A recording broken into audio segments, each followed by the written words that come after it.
Hello everyone, welcome back to my YouTube channel education hub BD. আজকের ভিডিওতে আপনাদের জন্য বড় একটি ব্রেকিং নিউজ নিয়ে চলে এসেছি। পে স্কেল সংক্রান্ত অনেক আপডেট পেয়েছি, কিন্তু আজকে দৈনিক যুগান্তর পত্রিকায় একটি নিউজ করা হয়েছে। সেটি নিউজ করা হয়েছে অর্থ মন্ত্রণালয়ের এক উচ্চ পদস্থ কর্মকর্তার মারফত। সেখানে বলা হয়েছে গত বুধবার এবং বৃহস্পতিবার পে স্কেল সংক্রান্ত একটি বড় আপডেট পাওয়া গিয়েছে এবং সেখানে সচিবালয়ে বড় মিটিং হয়েছে। মিটিং এ উপস্থিত ছিলেন আমাদের প্রধানমন্ত্রী জনাব তারেক রহমান এবং আমাদের অর্থমন্ত্রী জনাব আমির খসরু মোহাম্মদ চৌধুরী সহ বিভিন্ন উচ্চপদস্থ কর্মকর্তা।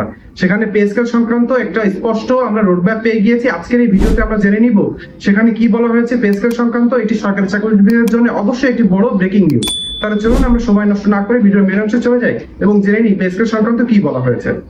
ভিডিওর মেন অংশে চলে এসেছি। নিউজটি করা হয়েছে, যে শিরোনামটি হলো আমরা জুলাই থেকে নতুন কাঠামোতে বেতন পাবো, এতে কোনো সংশয় নেই। তার মানে সে উচ্চপদস্থ কর্মকর্তা কিন্তু স্পষ্ট করে বলে দিয়েছেন 2026 সালের জুলাই থেকেই নবম পে স্কেল বাস্তবায়ন হচ্ছে। হ্যাঁ, নবম পে স্কেল বাস্তবায়ন হচ্ছে, কিন্তু এখানে কিন্তু একটু আরেকটি বিষয় খেয়াল করতে হবে যে পে স্কেল কিন্তু ধাপে ধাপে বাস্তবায়নের দিকে আগাচ্ছে। সেখানে বলা হয়েছে জুলাই থেকে সরকারি চাকরিজীবীদের জন্য নতুন বেতন কাঠামো ধাপে ধাপে বাস্তবায়নের সিদ্ধান্ত নিয়েছে প্রধানমন্ত্রী তারেক রহমান। তারেক রহমান কিন্তু স্পষ্ট করে বলে দিয়েছেন যে জুলাই 2026 থেকেই পে স্কেল বাস্তবায়ন হতে চলেছে। সেখানে বলা হয়েছে অর্থ মন্ত্রণালয়ের উচ্চ পর্যায়ের এক কর্মকর্তা জানিয়েছেন 2026-27 অর্থ বছরের প্রথম দিন থেকে নবম পে স্কেল কার্যকর হবে। তার মানে আমাদের সরকারি চাকরিজীবীদের দীর্ঘদিনের যে আশা আকাঙ্ক্ষা ছিল সেটি পূরণ হতে চলেছে। কমেন্ট বক্সে সবাই আলহামদুলিল্লাহ লিখতে ভুলবেন না, কারণ আমরা জানি মহান আল্লাহ চাইলে কিন্তু সবকিছু সম্ভব। তার ইশারাতেই কিন্তু নবম পে স্কেল বাস্তবায়ন হচ্ছে। এজন্য কমেন্ট বক্সে অবশ্যই সবাই আলহামদুলিল্লাহ লিখবেন।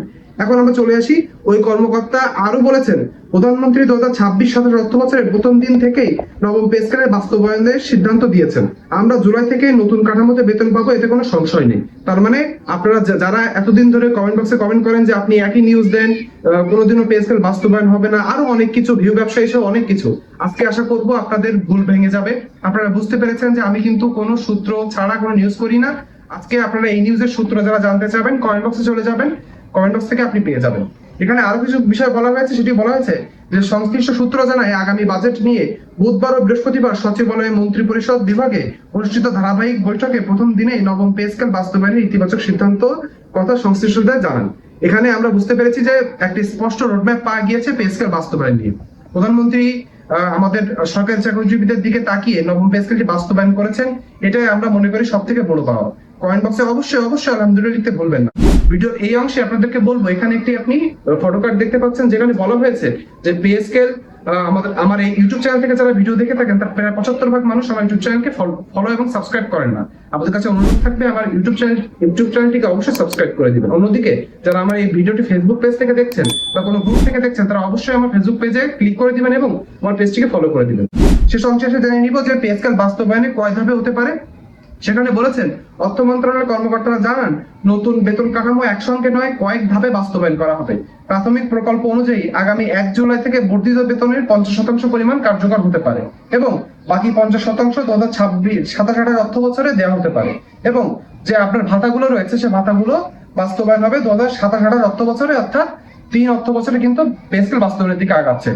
আমরা মনে করি 3 অর্থ বছরে না দিয়ে সেটা 2 অর্থ বছরে বাস্তবায়ন করলে খুবই ভালো হয়, কেননা 3 অর্থ বছরে বাস্তবায়ন করলে কিন্তু আপনি পুরো বেতনের সুযোগ সুবিধা 3 অর্থ বছরে পাবেন, অর্থাৎ 3 বছর পরে যে আপনি একটা পে স্কেলের সম্পূর্ণ সুযোগ পাবেন। অন্যদিকে দেখা যাবে আপনার যদি 2 অর্থ বছরে বাস্তবায়ন করা হয় তাহলে প্রথম অর্থ বছরে পে স্কেল আপনার বেতনের 100% পরিমাণ বেসিক এবং পরের অর্থ বছরে ভাতাগুলো দিয়ে বাস্তবায়ন করা সম্ভব হবে। আপনারা কমেন্ট বক্সে লিখে জানাবেন এই 3 অর্থ বছরে না দিয়ে যদি 2 অর্থ বছরে করা হয় তাহলে সেটি সরকারি চাকরিজীবীদের জন্য ভালো হবে নাকি খারাপ হবে। পে স্কেল বাস্তবায়ন নিয়ে কিন্তু আরো কথা বলা হয়েছে, যেখানে বলা হয়েছে যে 30,000 কোটি টাকার উপরে একটি পে স্কেল বরাদ্দের কথা বলা হয়েছে। তাছাড়া পে স্কেল বাস্তবায়ন নিয়ে কিন্তু আমরা জানি যে সরকার এখনো কাজ চলমান রয়েছে। পে স্কেল খুব তাড়াতাড়ি বাস্তবায়ন হবে, এটা আজকের জন্য ব্রেকিং নিউজ। পে স্কেল সংক্রান্ত এবং সত্য এবং অথেন্টিক নিউজ পেতে হলে অবশ্যই আমার ইউটিউব চ্যানেল এবং ফেসবুক পেজটিকে ফলো করে দিবেন, ভিডিওটিকে লাইক করে দিবেন এবং কমেন্ট বক্সে আপনার যৌক্তিক মন্তব্য লিখতে ভুলবেন না। আজকে ভিডিওটি এই পর্যন্ত, সকলে ভালো থাকবেন, ধন্যবাদ।